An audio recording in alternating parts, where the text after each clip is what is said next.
Hi everyone, welcome to our video on indefinite integrals. So indefinite integrals is doing the antiderivative. So we left off with the antiderivative here. Often with antiderivatives, we usually don't see it in this function form like this. They usually start it off this way, but they'll usually change it to a different notation that's a little bit more compact. So, and that's all what the indefinite integral is. So it's just the notation that lets us know that we're doing the antiderivative. So it is the same as the antiderivative. Okay, and it's just like, so in the line above, we use d dx to let us know we're going to take a derivative. This integral symbol, which looks like it's an elongated S almost, that means we're going to take an antiderivative. Okay, so, and it's called the indefinite integral. So that's what it's named as, where the elongated S is the indefinite integral sign. F of x is called the integrand, so it's just what's inside the integral. And then the dx means that x is the independent variable or the variable of integration. So it's always just there, just letting us know that that's what we're doing the antiderivative with respect to. All right, and then we have two rules that are very similar to what our derivative rules are. The constant can be just taken out, so just like the derivative, so it kind of follows similar stuff. And then the sum rule tells you you could break it down in terms, so you could do one by one. All right, so let's show how this works. So in example 4, it says evaluate the following indefinite integrals, and then we'll check our work by differentiation. All right, so we've got our first one. So I'm going to go through each part here, so we're going to do all 4, and let's check to see if it's set up for us. It looks like it's set up, ready to go. So I'm going to go ahead and just say in blue we're doing it. Okay, so I'm just writing equals to show that we are now doing the antiderivative, or the indefinite integral. And so I'm going to write it as this 2 is just here first. The antiderivative of x to the 4. Okay, so let's put the parentheses there. I'm following my power rule. Add 1 to the power, so that would be x to the 5th. And then multiply the front by the reciprocal of that power, so 1/5. And there we go. And then eventually we'll combine those constants, but for now, let's just break it down slowly. Okay, and then I have plus the 3 is just hanging out. And then x to the -2, I want to do the antiderivative rule. Okay, so I need to add 1 to the power, which would be -1. And then I need to multiply by the reciprocal of that power, which is really just 1 over 1. So it'd be -1 if it's simplified. And then we have -5. And then the derivative of, or the antiderivative, sorry, the antiderivative of e to the x is itself. And then our next one, we have plus 10. And then the antiderivative of x to the -1. Well, that's a special one. Remember, if you try to add 1 to that power, you'd get a 0. So that should raise some flags. This is, in its own rule, it is the natural log of that x. And then make sure to put the natural log of the x in absolute values. And then at the end of it all, plus a constant. Okay, and then really, this is the indefinite integral answer, or the antiderivative. But let's simplify. So the 2 and the 1/5. Let's go ahead and change it to black ink for the simplifying. So this would just multiply to be 2/5. And then we have x to the 5th attached. Here we have a positive 3 times -1. So let's write that as -3x to the -1. And then we'd have -5 e to the x. And then we'll have plus 10 natural log of x. And then plus our constant c, which is usually a capital letter C. And I'm going to box this. So this is the answer. This is our antiderivative, or the indefinite integral. And then now I'm just going to do a very quick check. Check with the derivative. Okay, so 5 would multiply the 2/5 when we'd have 2. X minus 1 from there to get 4. -1 and a negative would be positive. 3 minus 1 would be x to the -2. -5 e to the x's derivative is e to the x. And then plus 10. The natural log of x's derivative is 1 over x. Derivative of a constant is 0. And then I look and hey, this is the same. These are a match. I could rewrite the 10 times 1 over x as 10 to the 10 times x to the negative 1, so everything's good. So it's a very, very quick check. Once you get your answer, just go through it and check your derivative. Okay, so in number 2, just again like derivatives, if you have a radical or if it's not set up to use the power rule immediately, you'd want to change it. So let's keep our integral symbol. So I'm not doing the antiderivative yet, and I just want to fix that middle term. So it should be plus 3t to the 1/2, and then plus 6 like that dt. Okay, and again, the dt is just telling us we're doing the antiderivative with respect to t, which is the letter that we see in this integrand. All right, anyway, so now let's break it down. So now it's ready for us, and we're going to go through it. Now, again, the 8, I'm just going to write out. It's just hanging out. And then the antiderivative of t to the 4, again, I would add 1 to the power to get t to the 5th, and then I'm going to multiply the front by 1/5 by its reciprocal. And then let's put that in parentheses. And then I have plus 3.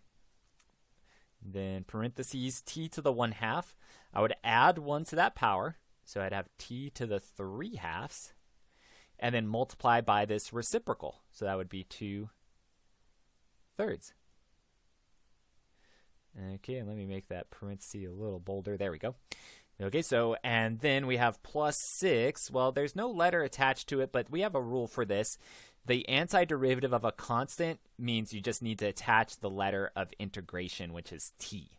So we just attach it right away. So if it's just a constant by itself, just attach t or x or whatever letter right with it.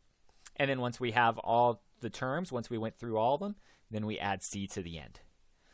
Okay, so this is the antiderivative, but our next step would be to simplify.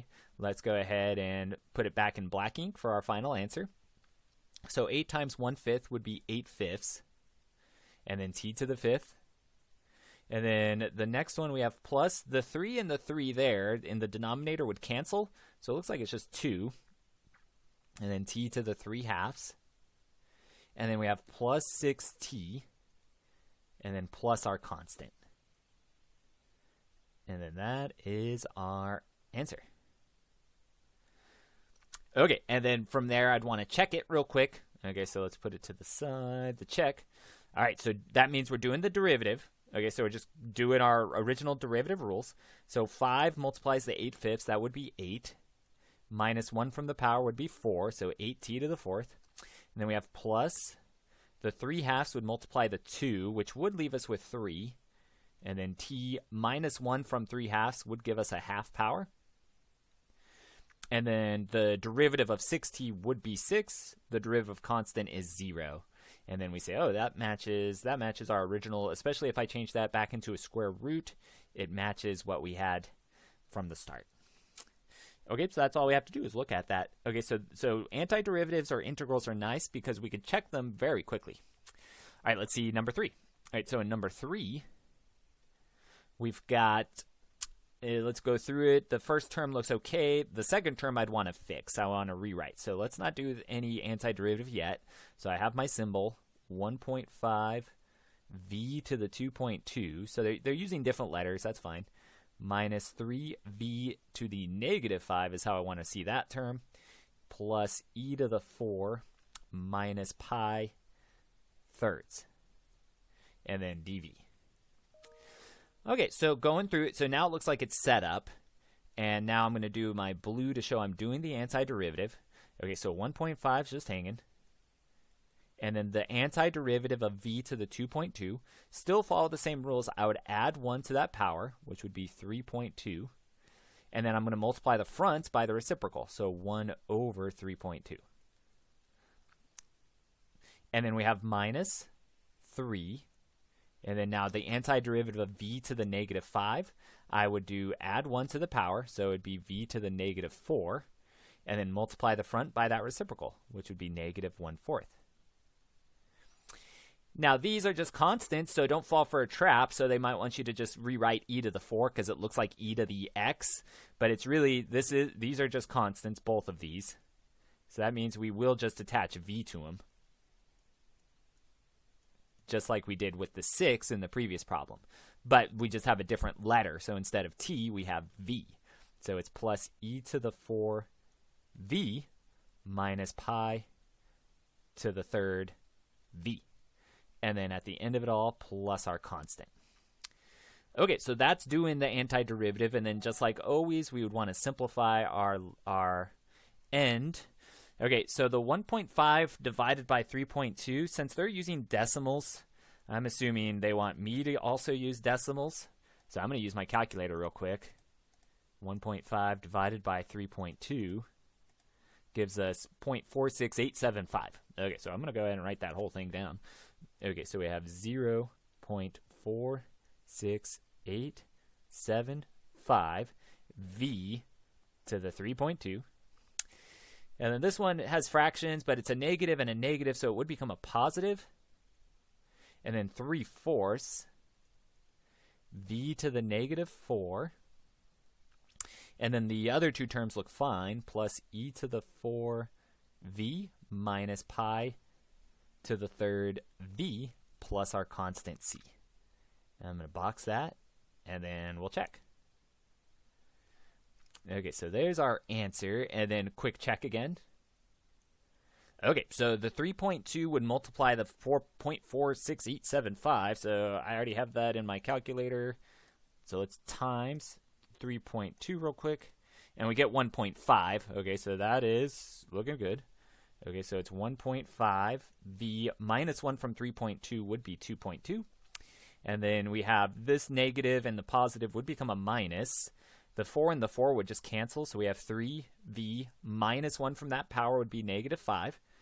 This looks like when we do the derivative would be just left with the constant, and this is also just left with the constant.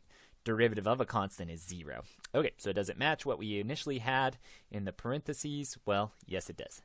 Okay, so that means we did it correctly. Okay, so that's how we break these things down. All right, so let's go ahead and take care of these two as well in this video. So we'll do a bunch in here. All right, so evaluate the following indefinite integrals and check your work by differentiation. All right, so notice we have a product in this first one. Well, again, similar with derivatives, it's probably easier just to distribute. Okay, so if you have a product set up, distribute first. So I'll abbreviate distribute. So distribute first. So that means this 3y, I would want to distribute, and then afterwards we'll simplify it. Okay, so I still have my integral. So I haven't done the antiderivative yet. And then I have 6 times 3 is 18. And then it'd be y cubed. And then minus 21 y squared plus 3y. And then the dy is just attached at the end. And then, so now it looks like it's set up, ready to go. We can do our antiderivative. Okay, so let's do that in blue. Okay, so the 18's just hanging out. And then parentheses, the antiderivative of y cubed would be y to the 4, because I add 1 to the power. And then I need to multiply the front by that reciprocal, 1/4. And then we have the minus 21 just hanging out. The antiderivative of y squared would be y cubed. And then I need to multiply the front by the reciprocal of 3. So I need to multiply by 1/3. And then we have plus 3 just hanging out. Y, I need to add 1 to the power. So it would be y squared. And then multiplying the front by its reciprocal, 1/2. And then now I just have my plus c. So that's the antiderivative. And then now it looks like I can simplify. 18/4 would become 9/2 once it's simplified all the way. And y to the 4 is still there. 21 divided by 3 would be 7, so it's minus 7y cubed. And then 3 times 1/2 looks like it would be just 3/2 still. Y squared, and then plus our constant. Okay, so that's that answer. And then again, very, very quick check. If we take the 4 and multiply it in, we would get 18 y cubed.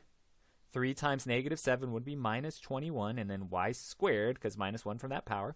2 times 3/2 would give us 3, and then we'd be left with y, which matches this one right here. Check. Okay, so it matches that, and so that means as long as we distributed correctly, we have the correct answer. Okay, so let's see our other one. So if we have a fraction, So again, just like with derivatives, it's usually best to just rewrite each part of the numerator over that denominator. So we're going to rewrite, let's split it up. Split up into multiple fractions when you have division like this. So what this is going to become, let's write it down below first. Okay, so I have the x to the fifth over 3x cubed, and then minus 6x squared over 3x cubed plus 3 over 3x cubed. Like that. And then that way I can now simplify each of these fractions. So I still have my integral symbol. I'm going to write this first one as 1/3 x squared. And then the second one I'm going to write as minus 2. And then it looks like it'd be x to the negative 1. And then the last one, the 3 and the 3 just cancel. So I'm going to write it as plus x to the negative 3. And then dx. Okay, and then so now it's set up, it's ready for us. So we can now apply the power rule to antiderivatives. And what we get is, so I'm going to put it up here. So doing the antiderivative, again, the 1/3 is just hanging out. So I have 1/3. And then the antiderivative of x squared would be x cubed, and then multiply the front by the reciprocal. So 1/3 x cubed. And then we have, we want to make sure we catch this special one. I know I can't add, well, let's just go ahead and write the minus 2. But if I try to add 1 to the negative 1, I get 0. So that should be some red flag. And we know, hey, that's a special one. That's just the natural log of x. And then we have plus. Okay, so we have plus. It's really a 1 that's hanging out in front. So I am going to put a 1 as a placeholder. And then let's do our power rule. So add 1 to the power would be x to the negative 2, and then we multiply the front by that reciprocal. So multiply by negative 1/2. And then at the end of it all again, add c. Okay, so that is the antiderivative, and then just like always, it usually takes one more step to simplify. 1/3 and 1/3 is 1/9. And then we have x cubed minus 2 natural log of x. And then this will combine to make a minus 1/2 x to the negative 2 plus our constant. Okay, and again, we could do a very, very quick check in the red. So 3 times 1/9 would be 1/3, and then x squared. This would be minus 2 over x, and then this would be positive x to the negative 3. So that's our derivative. So this is checking with the derivative in red. And then, well, it doesn't, again, it won't match. So sometimes it doesn't match with the very original. So as long as we simplified that correctly, it does match at least this portion. Okay, so it matches where it was simplified before we moved on. Okay, so that's looking good, like we did it. Okay, so that's how we can break these types of problems down. Okay, so, and notice with all of these problems, most of the time I didn't change the power, or I don't think any of them. So the negative 2 power, if needed, we could always apply the rules to rewrite them as needed. Like the 3/2 power, if they needed a radical, we could go back and change it. But typically they don't care too much at this point with the form of the answer. Okay, so I'm gonna put a pause on this since that was mostly power rule stuff, and then we'll save this video with the exponentials next. Okay, so anyway, thanks for watching, and I'll see you again next time.